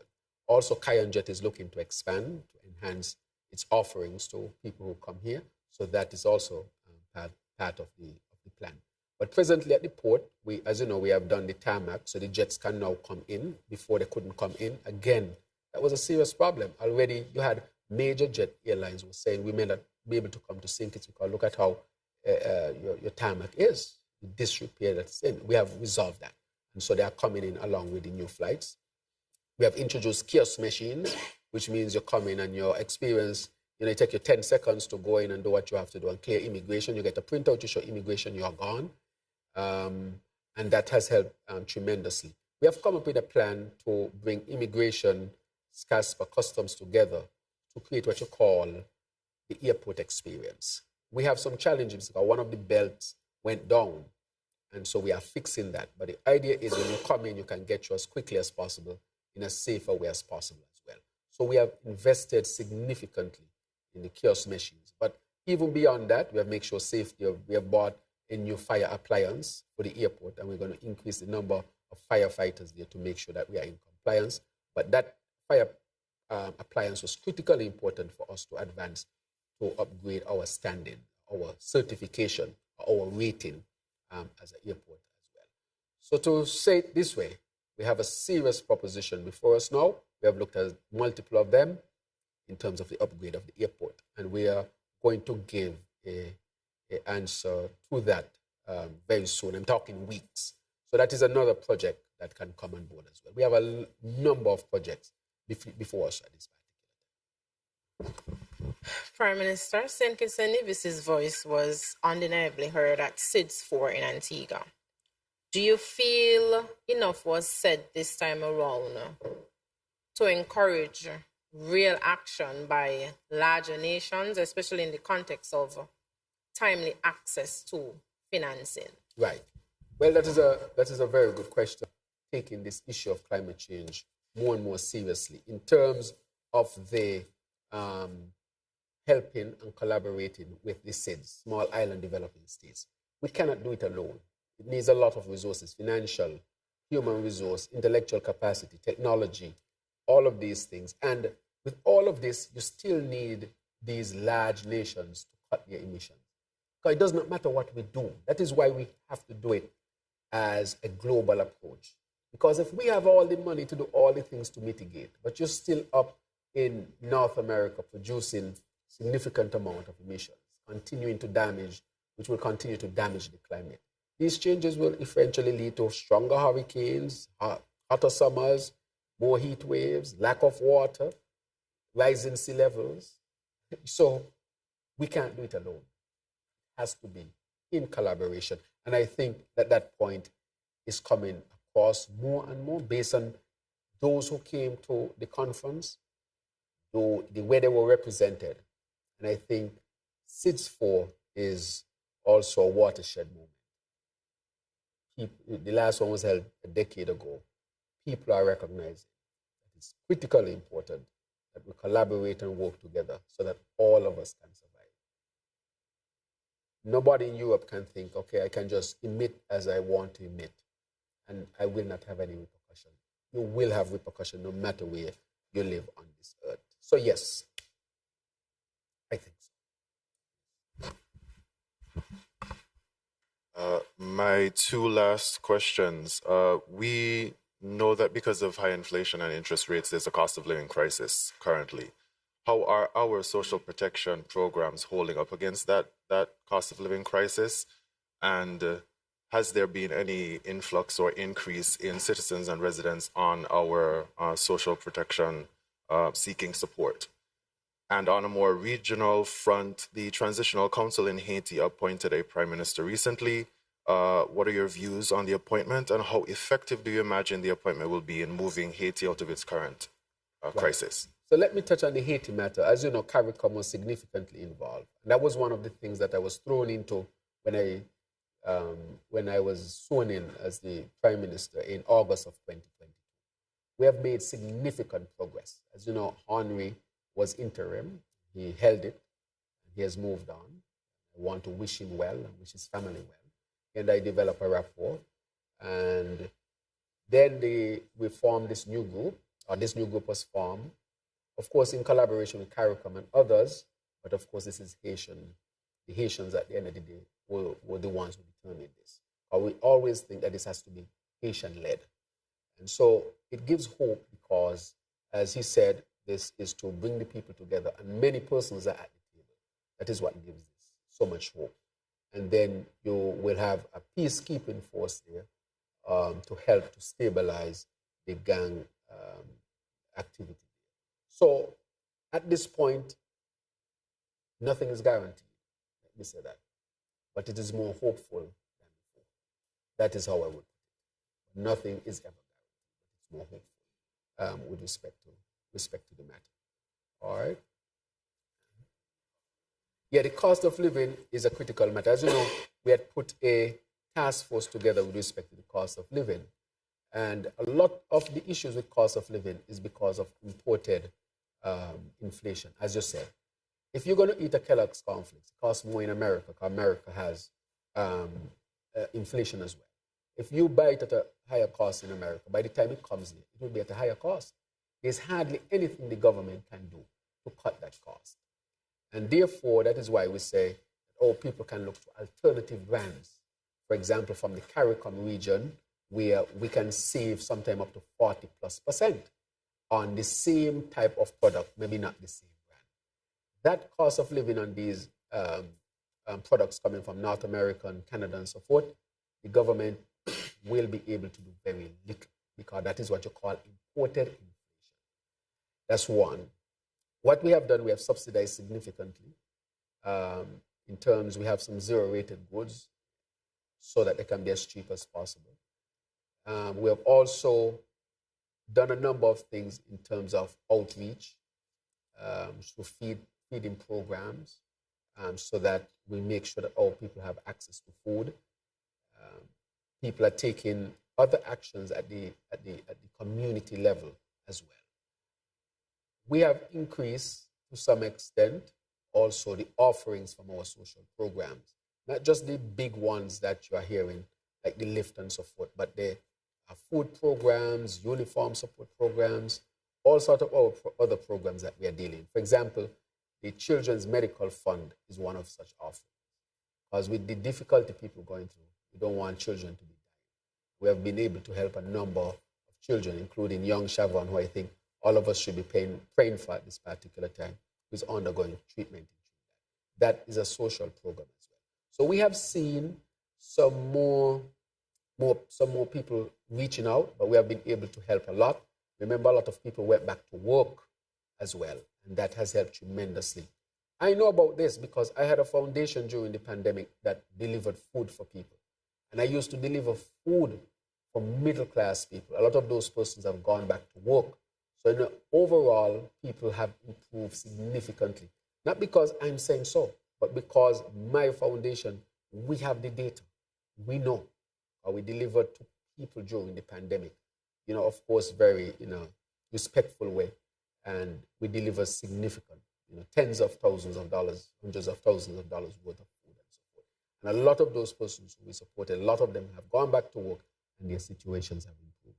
So things have improved, but we are saying the world is going through a polycrisis, post-COVID, inflation, wars, climate change, all these things, and they are bearing down on all countries. But we have done significantly. We have subsidized the tank of gas, only $30. We have subsidized gas in vehicles. If it goes above a certain amount, we subsidize it. We are subsidizing electricity right now. Presently, we are subsidizing electricity as well. We are subsidizing food. We are subsidizing so many costs for our people here in St. Kitts and Nevis. And then we increase the minimum wage to give people more access so they can have some more money to buy more food. So all of these things we have done. I don't think that there's any country that has really dealt with it how we have dealt with it, especially after the last budget. But are there challenges? Yes. Am I going to pretend that some people are not having challenges? Of course, I will not pretend that some people are having challenges. And I'm asking us to be our neighbor's keeper. This cannot be just a government alone to solve this polycrisis problem. It has to be an all-of-country approach. Neighbor has to help. Because as we see what is taking place, oil prices going up, the cost of everything on is going up. So we have to make sure that we do that. But yes, there is an issue with the cost of living. We are subsidizing heavily. And we will subsidize to the point, as responsible as possible. But we are making sure that we protect our people as much as possible as well. That is why we are going to lift to see how we can get it sustainable. That is why step, we are going to make it as sustainable as possible. We have now gone to elevate to make it as sustainable as possible. And we now need to build out a number of critical projects to increase the number of construction work, which has also increased, but we want that to be accelerated in farming, in the orange economy, in the renewable energy sector, and so forth. So there's a lot of work to be done. And it has to be an all-of-society approach. And I will not pretend that people doesn't have challenges.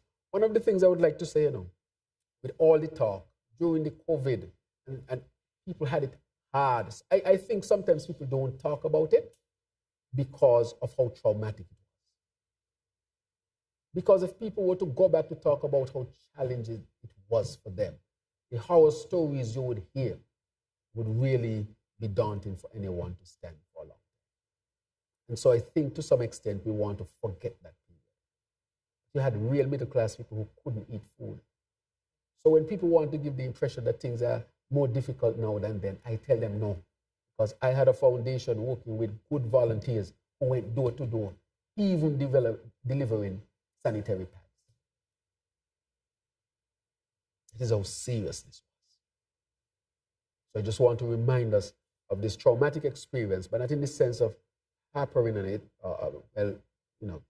continuing to repeat it, but that we understand where we are coming from. So there's a cost of living matter, but I can say Kittians are better off now than they were 2-3 years ago, because I know that for a fact, a lot of our people back to work can afford food much better than they did then. They don't have to depend on a charity organization to live their lives anymore. But are there challenges?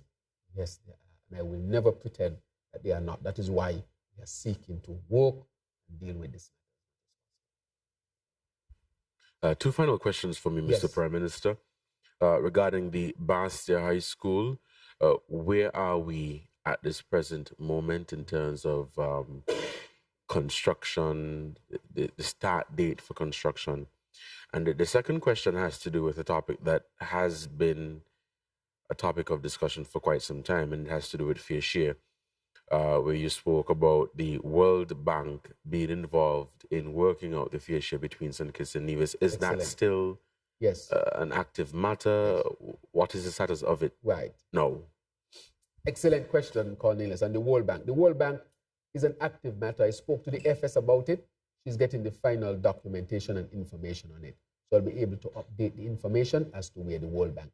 That was supposed to be completed based on the initial information about May as to how St. Kitts and Nevis should share its revenue. At least it will give us an objective framework as to how that should be done. And so I wanted that to be done because people in St. Kitts and people in Nevis, they deserve equity.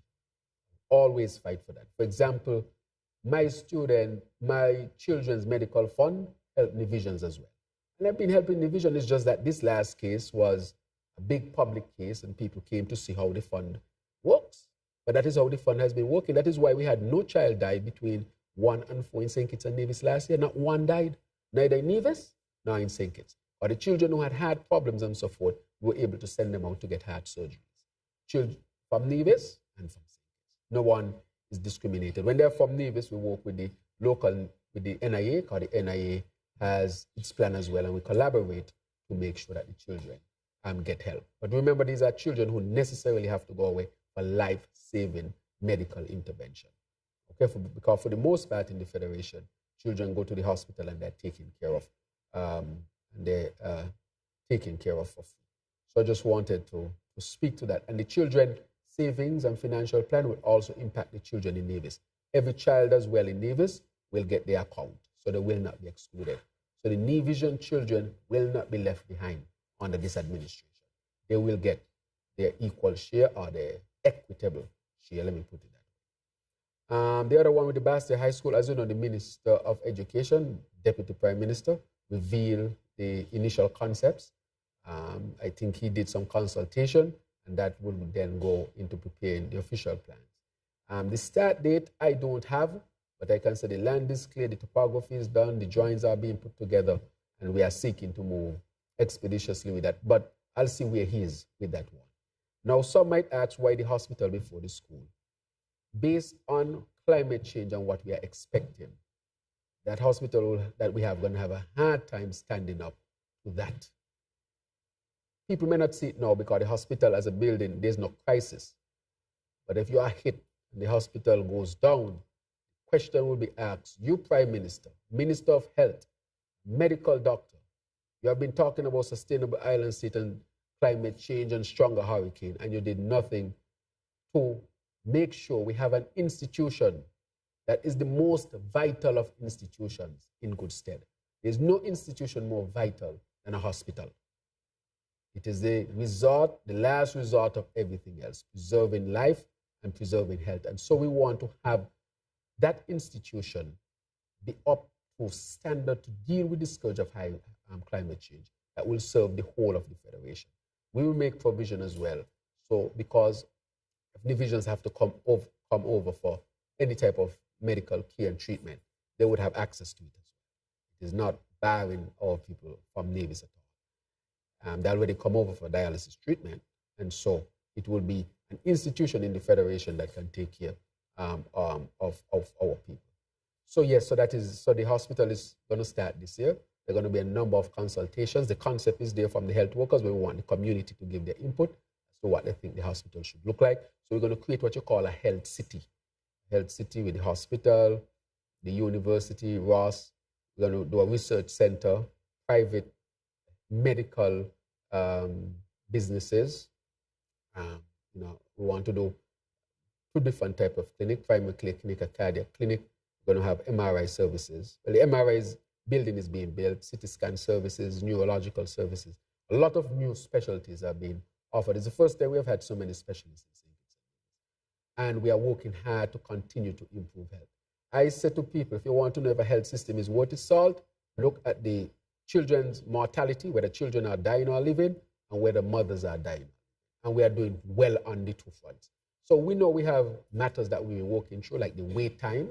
We put at the hospital the triage officers. So as soon as you're going, we don't want people to be waiting a long time before they take your pressure, your blood sugar, just in case you have a more serious situation that the doctor in the back, as we say, may not recognize because you have not been checked. So the doctor at the front check you and can say, okay, you are stable.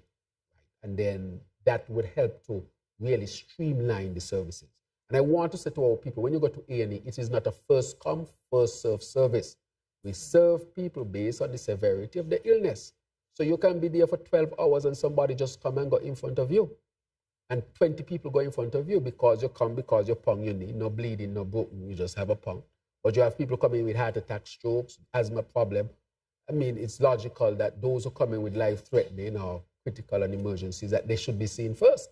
And sometimes to stabilize a patient might take 2-3 hours because of the severity of the illness. So it's not a first come, first serve, but we want when you get to the hospital, before your vitals and everything are checked, we don't want you to wait too long before they're checked, let me put it that way, so that the service can be upgraded and streamlined. That is in place now, and from all accounts, it has cut the wait time significantly, and we will have one of the shortest wait time in the Caribbean, I can tell you, or even the Western Hemisphere on average. When I told people our health system will make sure that we become one of the safest places to have children on earth, I think people thought I was joking.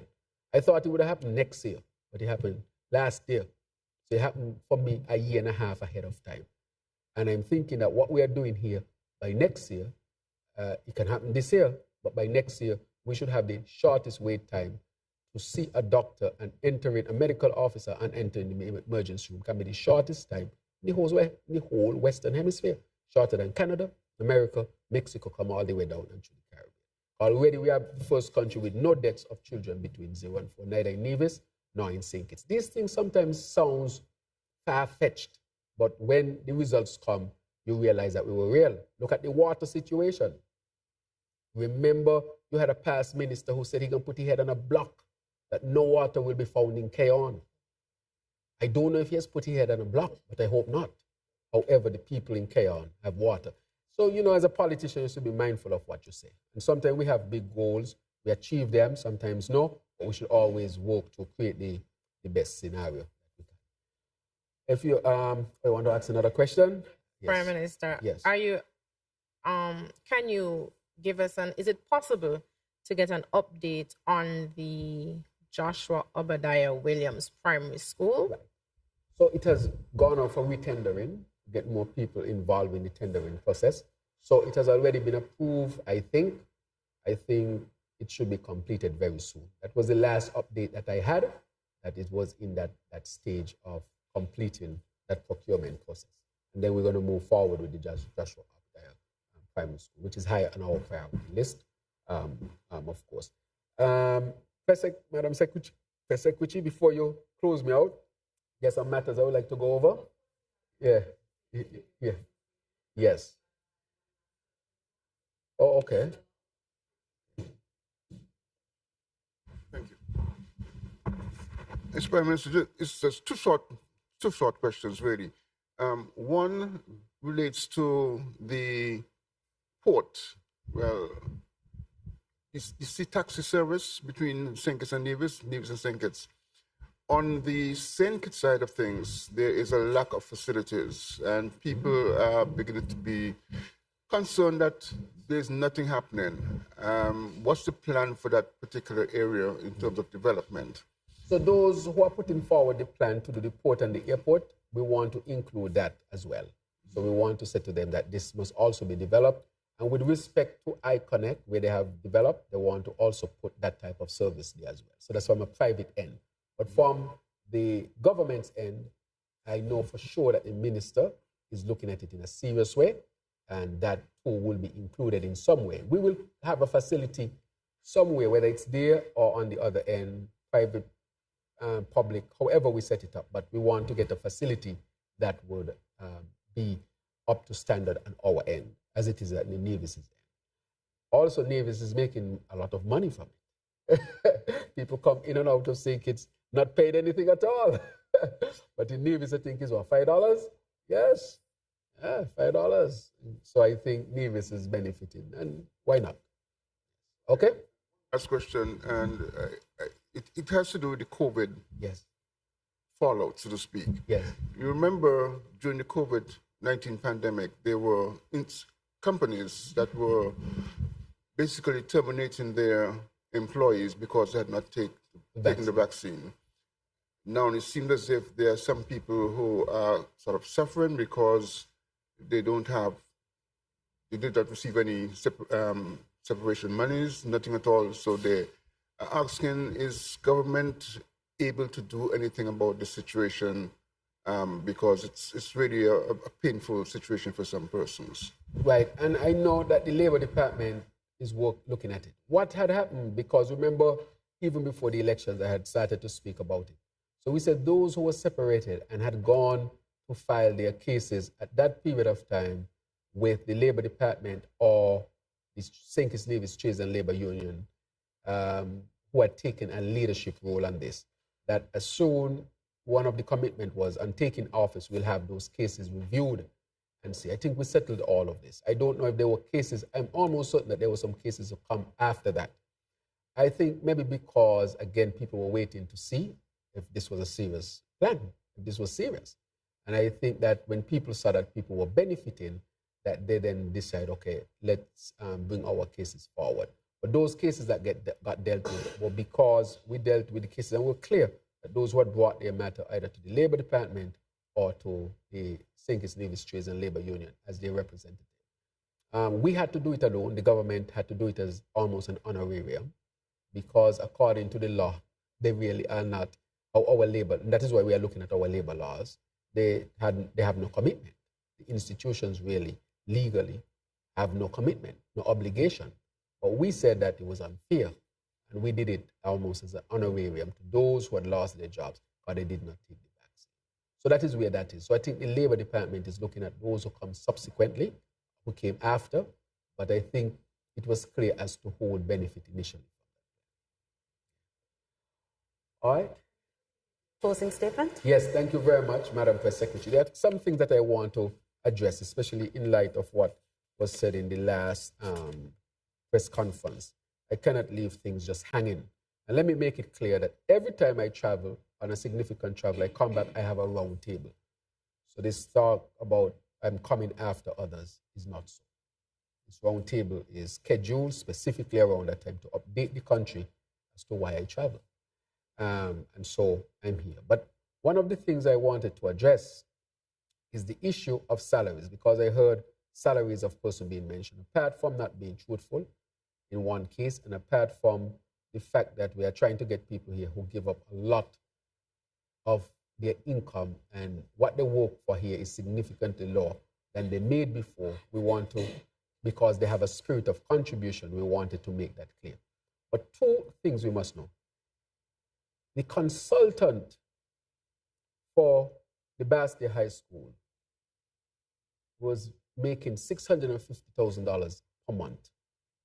$650,000 per month. There's nobody else in St. Kitts and Nevis. That's all. That was the salary of all the cabinet members at year end. A consultant made that in a month. And that was one of the mechanisms that they used to avoid the procurement process. So let me put that out there. So when you hear them talking about salaries and who making this, I wanted to put that. The other matter was Lescan. Lescan made more than all of the government put together in a month than they made in a year. These are facts. Was paid this. And that is why sometimes the local, if a foreigner made this, how come I can't make it? That is a question being asked. And so you try to get some parity there. But I wanted to bring those two examples. So when people talk about salaries and so forth, for you to see how egregious this is. That is why we're going to ask back for our money for the Bastia High School. $650,000 a month. And you can't find one brick lane. And $21 million gone. This is why it's better some people be quiet. I made the analogy before. If you play cricket, there's some balls you leave alone.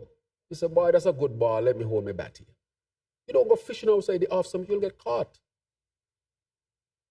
So how can you talk about the issue of salary and look at this matter here?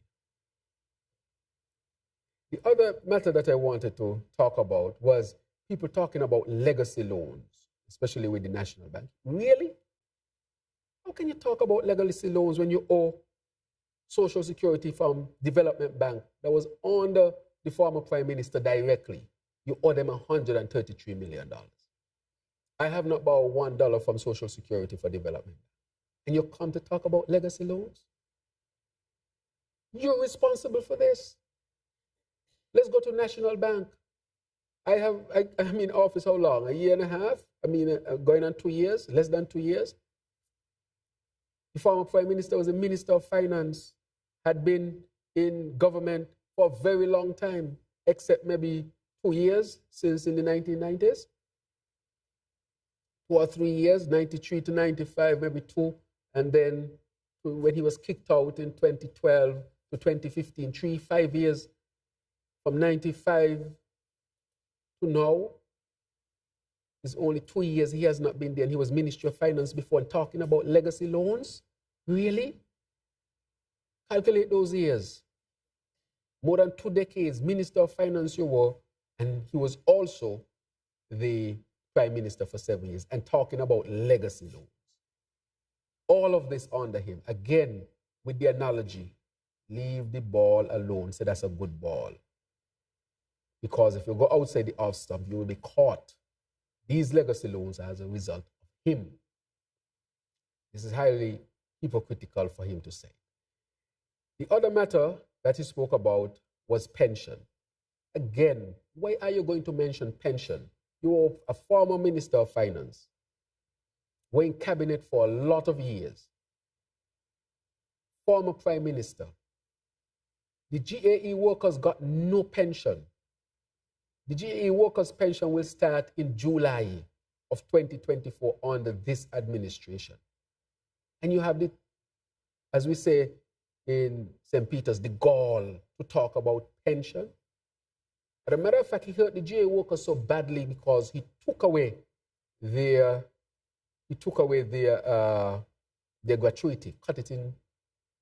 They were reduced to 1/3 of what they would normally get. So we have restored it, and they will now get a pension. So don't speak about pension at all. I speak about Development Bank to Social Security. I want to say that I'm going to take the money, put it in Development Bank, to stabilize Development Bank more, so that I can stabilize Social Security. That is what I'm going to do with the next set of money from our savings. I'm going to stabilize Development Bank and help Social Security. That is what I think is critically needed. So he should not speak about Development Bank. It was under him and he left it $333 million in debt. Should not speak on the Social Security. It was under him. And $133 million owed by Development Bank, and they can't meet the multi because, again, Development Bank was mismanaged. The last time Development Bank had an audit, an external audit, was 2018. That is why nobody wants to do business with Development Bank, because the first question they ask, where's the audit? When you ask for the audit, or COVID, well, we had COVID in 2018, we had COVID in 2019. The only financial institution I know that has not done an audit is the Development Bank. Abandon doing audit since 2018 because they wanted to hide all the corruption that was taking place in the development. I mean, these are serious questions. So why talk about development bank and social security? He's talking about the solvency of social security up to 2040. If we don't stabilize development bank, that the solvency is going to be less than 2040 because the solvency is calculated based on the fact you expect development bank to pay back. This is a condition in which development bank and hence social security was left. That is why we cannot afford for development bank to go down. And that is why we're going to put significant resources in there at this particular time from the government to stabilize it, to help social security. We are getting the audits done. They have to start with 2 years, 2 outer years. And I tell them, when are we going to catch up with 2024? Well, we can't get to 2024 unless we do 2018, 19, 20, and so forth, because this present audit will depend on the data from that previous audit. And that is why we are really shooting in the dark, but we are shooting to make sure that we keep the development bank stabilized and social security stabilized. So we are recapitalizing development bank. So the student loan has gone from 9% to 5% we have a moratorium. So during your first 4 years, you don't have to pay back. That interest that you would have paid can help you throughout university. And so the student loan program is going to kick back in within the next week, very, very soon, because I know that there are a lot of students out there who are looking to get their student loans going. So I really wanted to touch on those particular issues and to say directly the questions with the dividend and coming from the IMF, we have to make sure that the resources we have at this particular time, that we strengthen the development bank. So we're going to put millions of dollars into the development bank to stabilize it so that social security. Because I'm getting calls from the chair for social security, the director for social security, saying that their numbers, they were expecting a surplus this year, and based on what development bank is doing, all of that can disappear. And therefore, if that is the case, it affects the solvency of social security. Again, mismanagement, bad management, all of this was not necessary if we had managed development bank better. And to say that there's a case with the development bank, more facts about the development bank will actually come out. So I just wanted to touch on those things, to clear the air on those things as well. With respect to the bus drivers matter, let me say clearly that, you know, one of the members called and apologized. You see, when people criticize the policies, it's not an issue. We can have this policy matters discussed, but don't attack me personally, because I think if you attack me personally, I would say, on what basis are you doing it? I'm not thin-skinned at all, but keep it as a discussion, an open discussion, so that, in a sense, we can reach a proper conclusion on the matter. But just to say, I, as the Prime Minister, brought the initial committee together, and that is being led now by the Minister, who is responsible for public transport, the Honorable Congress Maynard. The committee is there. We have put the board in place, and they're in discussion with the Bus Drivers Association to make sure that we have the proper data and information to address the issue of cost for transport. Same thing we did with the minimum wage. Same thing we did with any other matter. You know, you have to have the proper information and data. So when you go to the people and you speak to the people, you have the information, you have done it well. You have to be responsible. So I'm asking the Bus Association to cooperate well with the committees and also with the board so that we can quickly bring it to a conclusion as well. All right, so I just wanted to say that at the end, and to finally say to our people, I want to thank you for joining us at this round table. We have many challenges as a country. I will not say no, but we are dealing with those challenges. And you can count on me to always be open, upfront, and transparent with you. This is your country. This is our country. At the end of the day, you determine who is at the helm of the leadership. This is a democratic country. And I'm humbly here because of you. And so I have to always give an account of what we do as an administration leading this government. So I want to thank you for really sharing your time with me at this round table. And to thank the Media Association and those of you from the media who have come today. Usually, as usual, you come your very tough questions. And you should do that because it helps us to get information to the people who deserve that information. So I want to thank all of you for coming as usual. And Madam Press Secretary, I think that's it. Thank you, Prime Minister. We appreciate you prioritizing these engagements with the media.